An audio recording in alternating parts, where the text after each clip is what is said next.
Hello and welcome along to the Liverpool Echo Blood Red podcast after a huge win for Liverpool at Anfield on Sunday, with Pep Guardiola's side beaten thanks to a superb goal from Mohamed Salah and another assist from Alisson Becker. Ian Doyle, Paul Gorst and Tom Cavilla are all with me. We're recording this live on the Blood Red YouTube channel, so if you've got any comments or questions as we go along, do stick them into the comments section. We'll try and get to a few of those as we go, but Gorsty, I'll come to you first. We've said it once or twice already over the last few weeks, but it does seem a little bit more realistic now to suggest that this might be the moment that kickstarts Liverpool's season. Yeah, I just think it could be a defining week, really, in terms of Liverpool turning around the season, because they absolutely battered Rangers in that second half, didn't they? And all the talk after them scoring 6 second-half goals was how much Liverpool would be able to kick on and take that kind of form into the game against Manchester City. Similar situation the week previous, where they played really well against Rangers and looked like a bit of a corner had been turned. Then had Arsenal the weekend, and all the talk was of the caveat of Rangers not quite being a top-level team, and Liverpool coming up against a team who will, kind of consider themselves in that bracket. So it was great that Liverpool were able to build on that, really.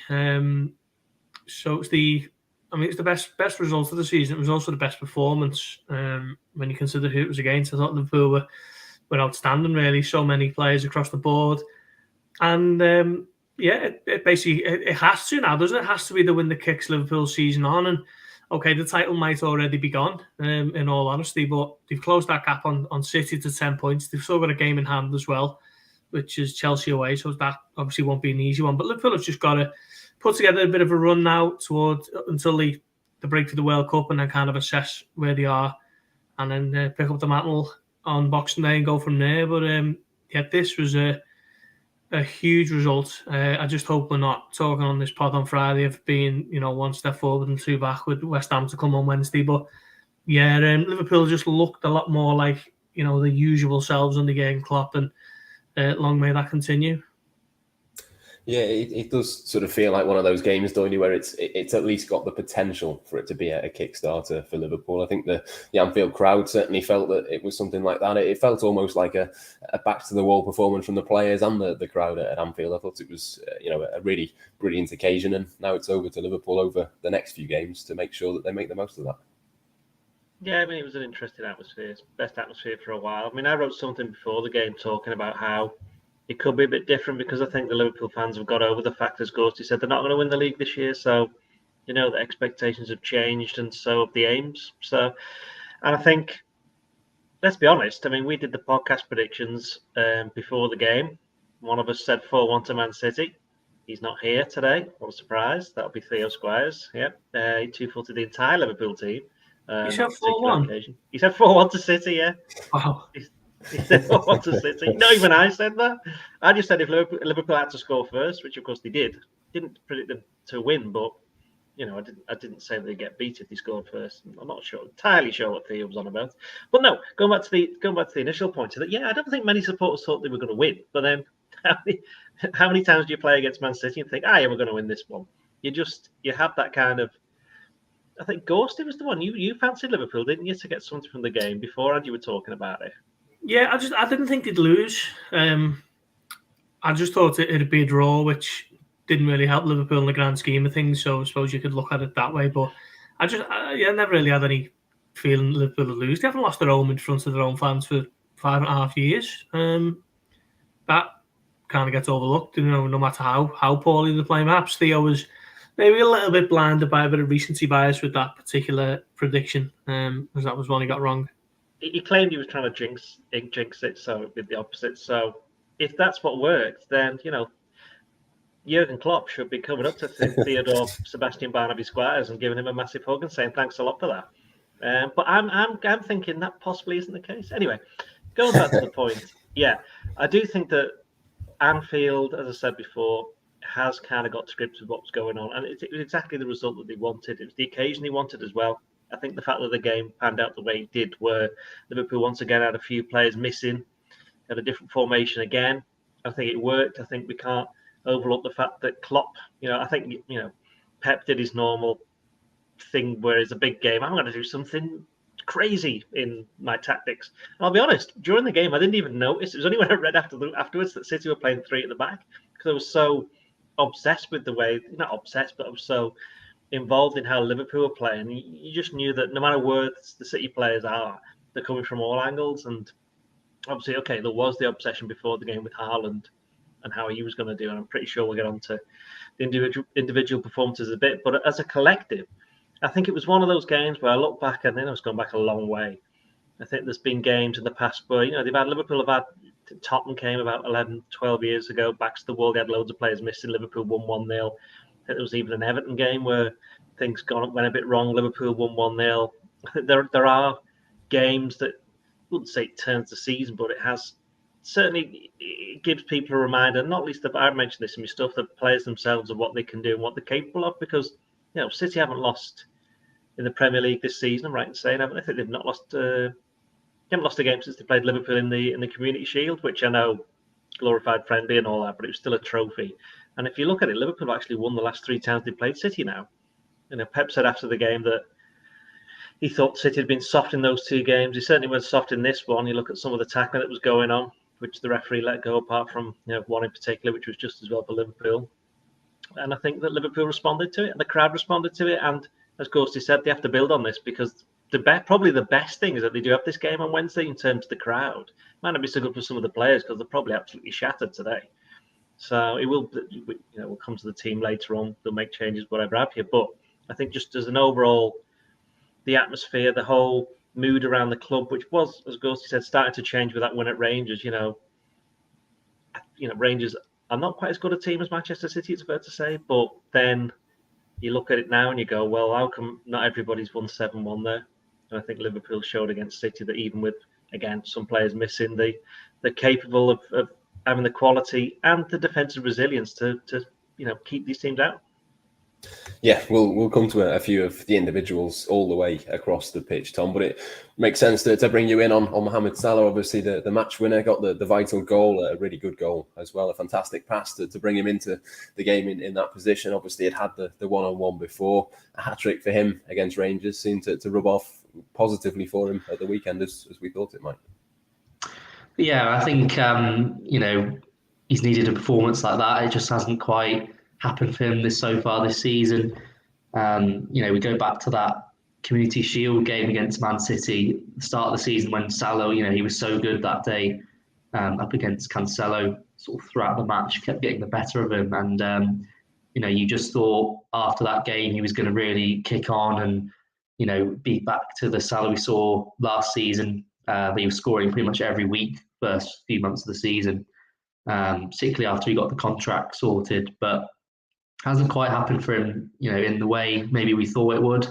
But like you said, he's got the 3 goals against Rangers and again on Sunday against City. So now that he's got that, you would imagine he'll, look to carry on that form in the next few games. And, when someone like Salah, gets that form going, gets scoring consecutive games, he's the sort of player that will be able to carry that on, in the coming weeks.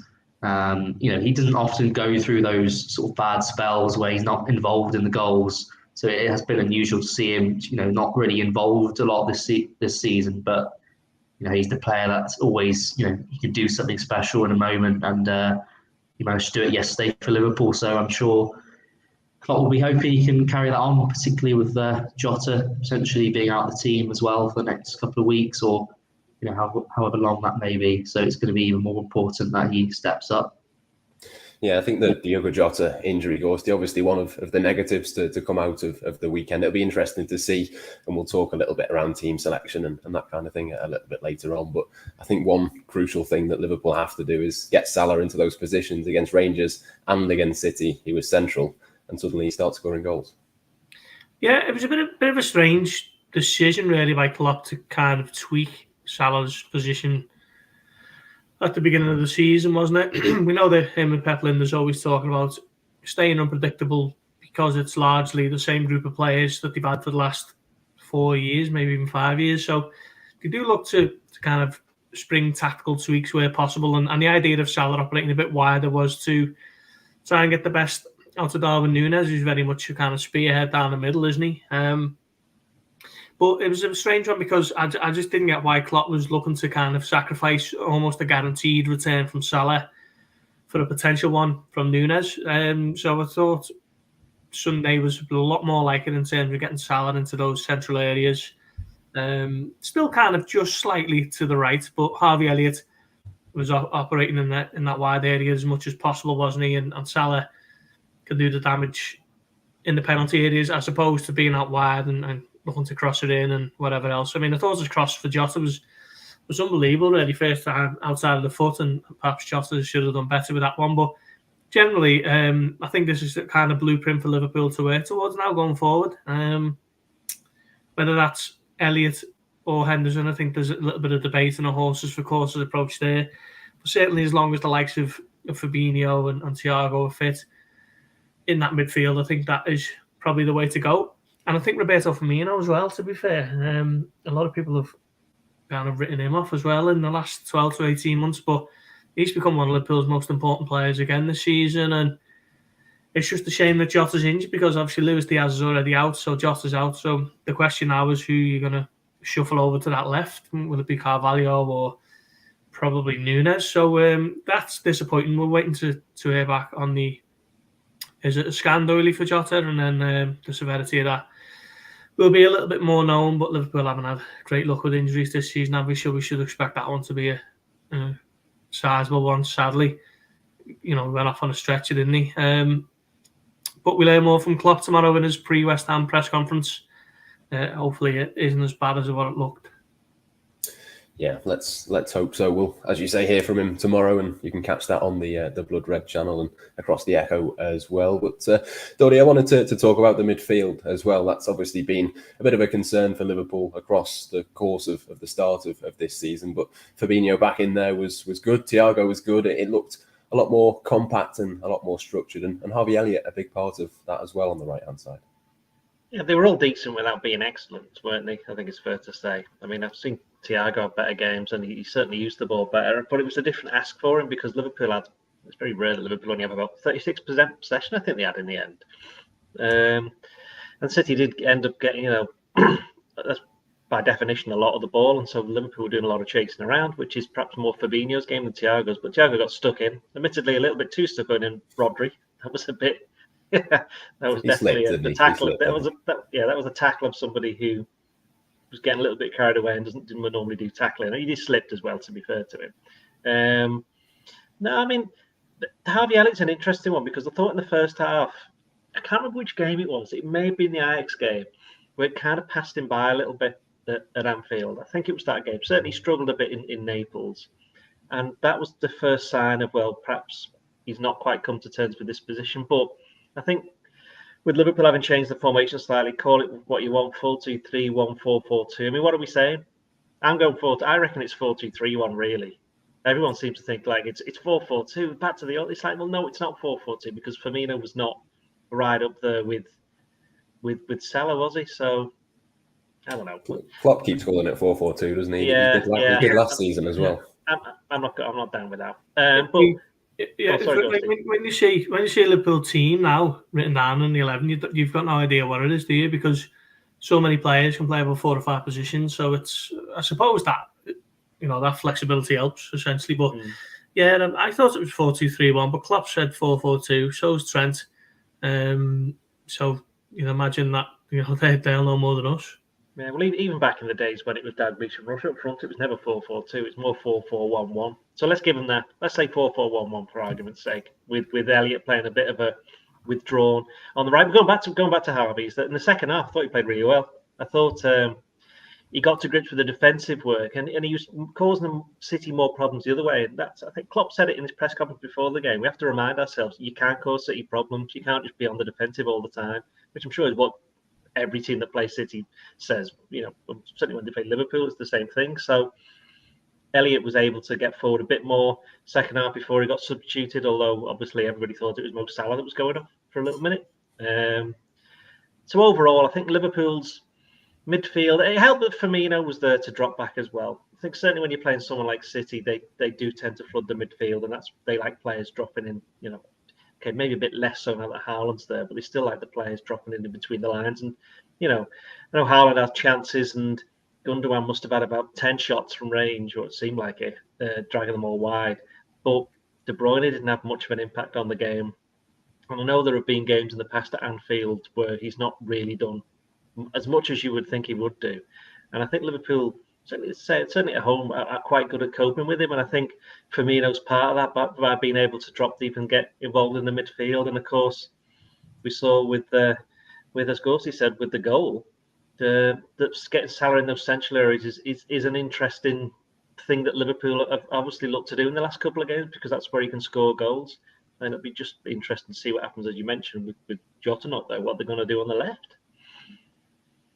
Yeah, certainly be interesting. I would imagine Fabio Carvalho might get a bit of a go in that role, but we'll come to that a little bit later. And Tom, I'll bring you back in it again on kind of a couple more big talking points, really. One was James Milner that I wanted to talk about. Quite a few concerns, and I include myself in that. I have to say I was a little bit worried about him playing against Phil Foden, given what happened this time last year in this fixture. But obviously the midfield helps with being much more compact, but Milner, again, was exceptional in that role. Yeah, I think aside from Gomez, who obviously got man of the match, I thought Milner was probably best. So I thought he was probably the best player apart from Gomez. Maybe, should be joint with him, really. I thought they were just as good as each other. I think that's often the case with Milner, though. The problem is he's had a couple of games, the game against City last year at home where he struggled against Foden. And I think the problem is with that, people remember those sort of games, but don't tend to remember all the good ones he's had for Liverpool. So I think he's a bit underappreciated, to be honest, but I think that's been the case sort of throughout his time at Liverpool. He's never really been a player that people have, praised in the same length as Mohamed Salah for obvious reasons. He's the one that gets all the goals, but I think Milner does, he's every time he plays for Liverpool, he's consistent. He's always going to give 100% effort.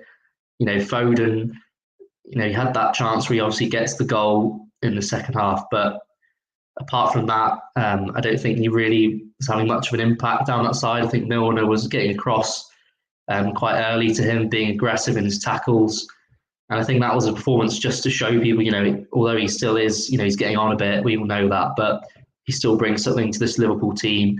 Klopp obviously still trusts him, otherwise they wouldn't have given him another contract extension. So yeah, I don't think you can really underestimate the value of players like Milner really in the team. And, there may be the odd occasion where he does get exposed if he's not playing in his natural position in midfield. But, I think you can't expect him to be performing at right back in the way he would in midfield. I think that's a bit unfair on him. So, yeah, I think it was a really good performance from Milner. And I think, one to prove the doubters wrong a little bit. Yeah, certainly an excellent showing from him. And Gorsty there, Tom mentions Joe Gomez as well alongside him, who I thought was absolutely outstanding. One of his best games for a long, long time. Yeah, probably his best game for well over 2 years. It just looked like the kind of partnership that they had in 2020, didn't it? 2019-20, when Gomez and Van Dijk were the kind of bedrock that Liverpool built their league title win on.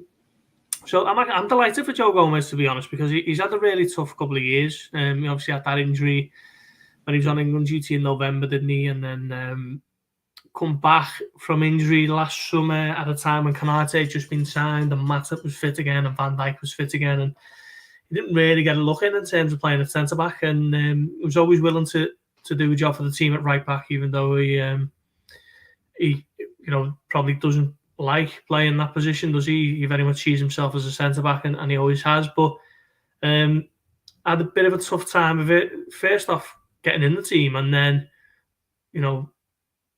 when he was in the team, there was some difficult moments, looking at the Napoli game. I think that was his most recent start, wasn't it? Napoli game, and Liverpool were absolutely terrible, weren't they? And Gomez was as culpable as anyone. So delighted that he was back in the team and performing. And I even heard someone talking about England yesterday. I mean, I think that might be a little bit premature because he hasn't played. Well, if he was injured in training for England in November 2020, I can't remember when the last time he actually played for England was. So it's well over 2 years since he's played for England. But at his absolute best, I don't think there's too many better England centre halves. But he's probably going to have to put a hell of a consistent run together now before he's even considered for that. But yeah, as I say, delighted for him, and hopefully he can build on it. He's only got 7 games. It's only been like 7 games to the World Cup, isn't it? And if the injuries go the way they are, he's probably going to play a lot of them at centre-backs. And with this World Cup being one where the Premier League season finishes on a Saturday and then 9 days later England are playing Iran, I think this is one where you've got to play your form players. So if Gomez, and I think, actually, am I right in saying, I might have got this wrong, does Southgate name his squad this week? I remember reading somewhere it was October the 20th. He doesn't have to name it. He doesn't have to name it until I think it's November the 15th or something like that. But I'm sure I read somewhere that he was thinking of doing it early. So maybe I'm wrong. It wouldn't be the first time. But yeah, Gomez, the England chat, yeah, I can see why it's a little bit premature. But if he's playing really well over the next couple of weeks, why on earth wouldn't you take him? It's not as though England have got many good players.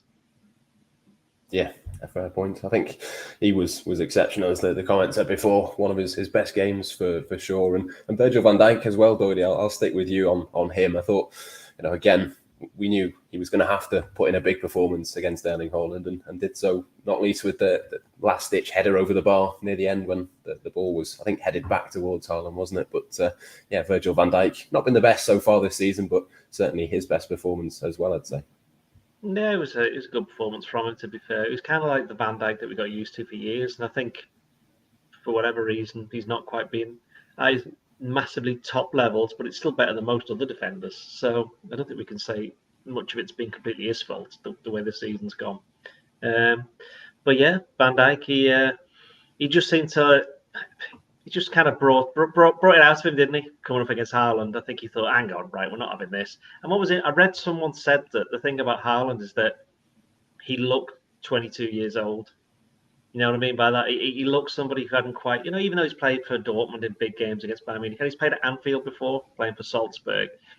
I did think he looked like somebody got, not lost, but he didn't seem to be quite as domineering as he has been, or as bullying as he has been in other games that we've seen in this season. Even in the Community Shield, there was chances where we were just knocking players over. But he didn't seem to have a lot of that in him, and whether or not that was the atmosphere or just the whole Liverpool's great defensive performance, probably a bit of both. I just think he looked a little bit, not lost, but not quite himself, and Liverpool made the most of that.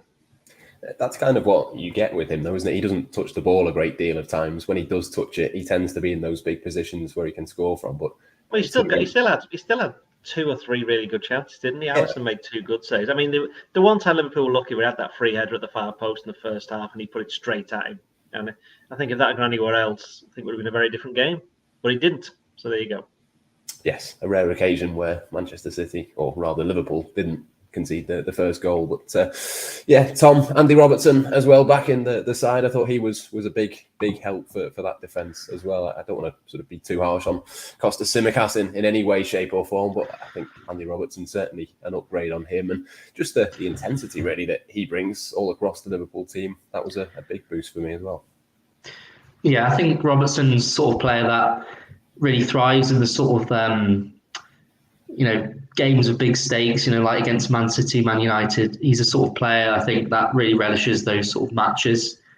He's quite an aggressive player, Robertson, when he's playing normally. And I think it was actually against Man City, wasn't it, that press he did a few years ago when it was sort of starting on the halfway line and closing down Man City defence and Addison to win that free kick. I think it was in that 4-3 win over City. So I think... it didn't surprise me he had a good game as well, because whenever he's playing, he's normally performing to a good standard, Robertson. So I think he was quite effective both going forward and defensively. And I think Tsimikas, like you said, it's a bit unfortunate for him because he has played well when he's been in the team, but I don't think you can really overlook Robertson really for that starting spot. I think yesterday sort of proved why he's been one of the best players in that position over the last few years. I thought he was excellent throughout the game, along with all the other defenders. So, yeah, it's a positive performance from Robertson yesterday. We mentioned before, Gorsty, just before we move on to the West Ham game and sort of picking our teams for that one. I mean, we mentioned before it's got to be a point where Liverpool kick on from. They've got to go on a little bit of a run. But as Doyle said, the West Ham game probably comes around quite nicely for Liverpool in terms of it being straight away. There's then Nottingham Forest, which you'd fancy Liverpool to go there and be able to beat them. There is an opportunity now between now and the World Cup. There is a few winnable games for Liverpool. If they can kick on, they could start to put together a bit of a run here. Yeah, and I think the midweek fixtures have fallen quite nicely as well, because I think I was looking at last night. Do Tottenham play United? I think I've seen United's next 2 games are Tottenham and Chelsea, I think. So there's the opportunity for 1 or 2 decent results, however they fall.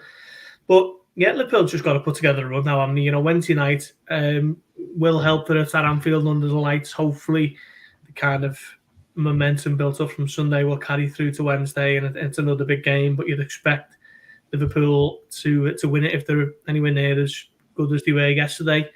And then Forest on Saturday, a little bit of a different proposition, but one that I think Liverpool will benefit from being an early game as opposed to being an evening game with the Forest crowd, and they're a far better team than Nottingham Forest. You've just got to go there and win. So I think Liverpool have got to really be looking at 6 points this week, and then just seeing how much further up the table they are, because they can't be making any kind of grand long-term assessments at the moment. You've just got to see where the lay of the land is when they finish for the winter break in middle of November, and then kind of start to assess it from there. So yeah, it's another big week, isn't it? But let's see how they go. Yeah, a big week. Well, Liverpool, certainly on the evidence of what we've seen of West Ham, Doyle, so far this season, they've not been particularly at their best either. I know they're only 2 points behind Liverpool. They have played a game more. They've got a few good players as well. But it is one that, particularly at home, you'd fancy Liverpool would be able to get the better of them, particularly off the back of what happened this weekend. They've got 7 points from 9, and they've got through from the Europa League group, your Conference League group already. So, they're doing. I mean, I thought they were in slightly false position at the start of the season when they were down near the bottom. I think no one really expected them to stay there after the last couple of seasons they've had under David Moyes. And if there's one manager who'll be quite keen to put one over Liverpool, it's him. And I think West Ham caused last season. Obviously, West Ham beat Liverpool at West Ham. That wasn't a very good. One of only 2 games Liverpool lost in the league last season. And the game at home, pretty sure it was 1-0, wasn't it? And then West Ham missed a massive chance towards the end, didn't they? I can't remember. Was it Fornals put it over? He had the volley. Yes. Yeah. He normally scores against Liverpool. If he's fit, he's going to be one of their goal threats. So with Antonio, and they've got the Italian lad up front whose name I've forgotten at the moment. He's him. Yeah. He's finally found his feet, hasn't he? Started scoring goals. So I think West Ham are quite a durable team, and I do think they'll cause Liverpool problems. But you're right. I mean, they don't often win at Anfield, do they? Let's be honest. And I think Liverpool do need to get the momentum from this game, get that game won, go off to Forest. Good point Ghosty makes about being an early kickoff. Not so great for us getting there, but it really is not great to get there, to be honest. I haven't gone there to the cup game last season, which was a good atmosphere, actually. In fact, that was the game where Forest fans were asking Liverpool, where's your atmosphere? And it's like, well, it's at Anfield. Come on. Why are you being so stupid? City fans were asking that yesterday. Yeah, well, so it will be, anyway. You're right. I think there's only Tottenham away, isn't it, that you could argue as being a difficult game, because they've got Southampton and Leeds at home. You'd like to think they can. The 3 home games that they've got covered up now, they've got to be looking to get 9 points if they want to get up that league. Because if they can finish with, I don't know, say, Tottenham will be away, will be hard. If they can get 12 points at least from these last games before the World Cup, it's a very different second half of the season for Liverpool, because it'll give them, that kind of momentum and confidence going into the break, which, let's be honest, is now less than a month away. It is indeed. Yeah, Liverpool need to start getting those points on the board, putting themselves in a good position. So with that in mind, let's pick our team. I'll stay with you, Doyle. Obviously, we know Addison will be in goal, but the back 4, I mean, Trent, a surprise inclusion in the matchday squad and came on. Does he come back in for this one, or would you be sticking with the team that beat Manchester City at the weekend? It's interesting, isn't it? Because Liverpool's best 2 performances this season have come when he's not been playing. So he came on and played at the right wing, didn't he? As well, he played. He did. But having said all of that, James Milner, can you imagine what state he'll be in this morning? He'll probably barely walk. So I'd imagine he's probably not going to play. So I would be having Trent at right back. But hopefully with Trent, even if he was only out for the 2 games, just a week, he'll have had time to take stock and go, well, actually, that's what, I know what I can bring to this team, but that's what Joe Gomez did against Rangers. That's what James Milner did against Man City. I need to look up some of the stuff that they've done defensively and take that into my game without compromising my forward play too much. And also the change of formation, to be fair, means we are very much not going to see him turning up in a centre forward position, as that happened quite a few times this season. I think we're not going to see that again this season. If we do, something's probably gone wrong. Yes, very much back to basics. Tom, is it the same for you as well? Trent back in, Robertson keeps his place, and the centre-back's the same, or are you making any changes? Yeah, I think you put Trent back in at right back. Obviously, it's a bit of a boost. He's already available to play again for Liverpool. So, yeah, I think you'd put Trent at right back, Robertson on the other side, and then I think it's got to be Gomez and Van Dijk centre backs. Gorsty, if that's the same for you as well, we'll move on to the midfield, but I'll let you make that call. Oh no, have we lost Gorsty? Have we not? No, I'm still here. I'm just deep in thought. I think we did lose you for a second. Alexander Arnold on the bench, wasn't it? We were expecting him to be sidelined for a fortnight, and normally when you kind of hear the length of times with Liverpool injuries, you normally expect them 2 weeks is really 8 weeks. So it was a real surprise to see him back on the bench yesterday, and even more of a surprise to see him getting on the pitch. I mean, it'd be harsh to drop Milner, wouldn't it? But yeah, I'm going to bring Trent back in, and obviously the rest picks itself, really. Do you want to go for your midfield as well, then? Yeah, it's hard making a case for or not making a case for anyone who started yesterday, because I thought everyone was excellent, really. So I'm going to keep the midfield 3: Elliott, Thiago, and Fabinho. Dory, any changes from you in the middle? Argument possibly for Henderson coming back in, or are you going the same as well? Well, it's going to be the 4-2-3-1 again. So I'd have Henderson instead of Thiago. Yeah, I'm the same as you. Save Thiago's legs and bring him off the bench. Tom, which way for you? Yeah, I think Henderson probably makes sense to bring him in for this one. Having not started against City, I think that's probably the best option for this one. So yeah, I'd go Henderson as well. Good stuff. I'll stick with you as well, Tom, for the forward line. A bit of an issue with not many left-sided players. How are you going to fix that?